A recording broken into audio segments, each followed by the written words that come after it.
Hello friends, आज हम discuss करने जा रहे हैं हाइट्स एंड डिस्टेंसेस के कुछ क्वेश्चंस, इंपॉर्टेंट क्वेश्चंस। ये आपके सामने एक क्वेश्चन है। A tree breaks due to storm and broken part bends so that the top of the tree touches the ground making an angle of 30 degree with it. तो सबसे पहले Heights and distances का जब हम question करते हैं तो उस क्वेश्चन को समझना बहुत ज़रूरी होता है कि क्वेश्चन में क्या बोल रहा है। तो यहाँ पे जो लाइन, जैसी लाइन बोली है बिल्कुल सेम टू सेम, हम इस क्वेश्चन को देखेंगे कि क्या बोलना चाह रहा है। इसने बोला कि एक ट्री था, एक ट्री है, हमने मान लिया कि ये एक ट्री है और इस ट्री की टोटल हाइट हमने मान ली, इस ट्री की हाइट, टोटल हाइट है h।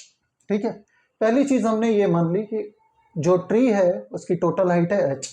अब ये है कि इन्होंने बोला जो ट्री टूट जाता है, मान लो कि ट्री यहां से टूट गया, इस पॉइंट से ये ट्री टूट गया, ठीक है, इस पॉइंट से ये ट्री टूट के गिर गया, तो ये ऊपर का जो हिस्सा है ये नीचे की तरफ ऐसे गिर गया और ग्राउंड को टच कर रहा है, ग्राउंड को टच कर रहा है, एंगल बना रहा है ग्राउंड के साथ 30 डिग्री विद द टॉप।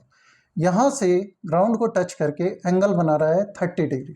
ठीक है, अब इन्होंने आगे दे रखा है कि the distance between the foot of the tree to the point where the top touches the ground is 8 metre.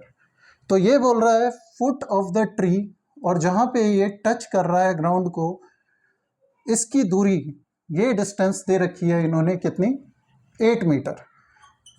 ठीक है, the point where it touches the ground, तो टॉप जो गिरा टच कर रहा है ग्राउंड को यहाँ, और फुट कहाँ है ट्री का, यहाँ, ये दूरी दी हुई है, this distance is equal to 8 metre. अब इन्होंने क्वेश्चन ये बोला है find the height of the tree, यानी आपको निकालना है ये टोटल हाइट, ये जो पूरा हाइट था ट्री का कितना था। तो सिंपल सी बात है, पहले हम नाम इसका दे देते हैं ए बी सी। अब अगर मैं ये बोलता हूँ कि ये ट्री की हाइट कितनी थी, तो आप ये आसानी से बोल सकते हैं इस ट्री की हाइट कितनी होगी, इस ट्री की हाइट ए बी और प्लस ए सी होगी, क्योंकि ये ए सी इसी ट्री का टूटा हुआ हिस्सा है। ठीक है, तो अगर मैं ए बी को मान लेता हूँ, ए बी को अगर मैं एक्स मान लूँ और ए सी को वाई मान लूँ, ठीक है, let A B is equal to x और A C is equal to Y.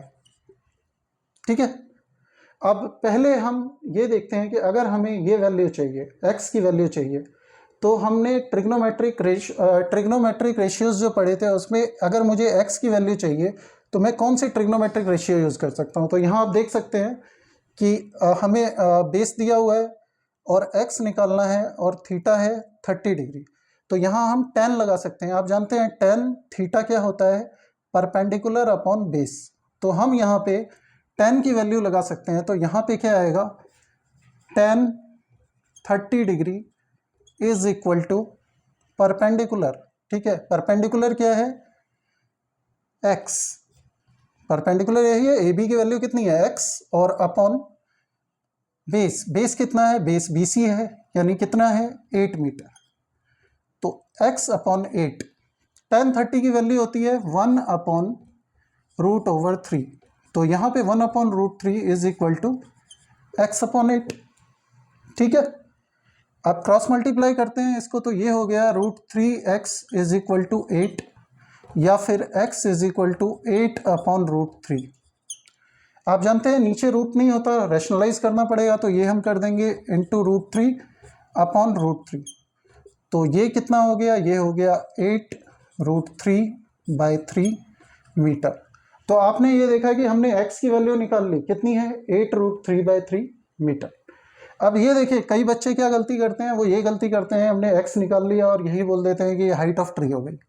Height of tree नहीं है ये, तो बस यहाँ से हाइट तो इतनी थी, ये तो टूट के यहाँ से ऐसे गिर गया है, तो हमको हाइट ऑफ ट्री मांग रहा है क्वेश्चन में, तो पूरी हाइट देनी है।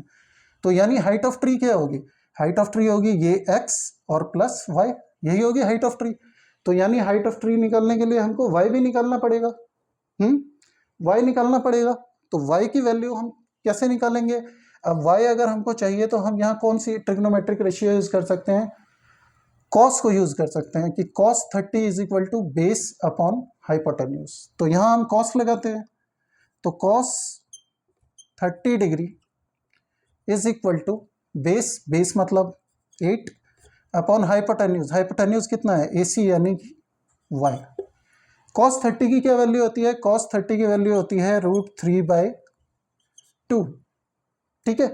तो this is equal to 8 upon y, cross multiply करेंगे √3y इज इक्वल टू 16 और y की वैल्यू कितनी हो गई 16 अपॉन √3। वही काम जो यहाँ किया था, नीचे √3 है तो रैशनलाइज करेंगे इसको √3, ये आ जाएगा 16 √3 अपॉन 3 मीटर। अब आप देख रहे हैं हमने ये y की वैल्यू निकाल ली और अब हमको पता है हाइट ऑफ द ट्री क्या है, हाइट ऑफ द ट्री होगा x प्लस वाई, क्योंकि ये यही ट्री का हिस्सा है जो टूट के यहाँ गिरा हुआ है। तो हाइट जो ट्री की है h, वो कितनी हो गई, height of tree is equal to x plus y, यही होगा। x की वैल्यू कितनी है, x की वैल्यू आपने निकाली 8 √3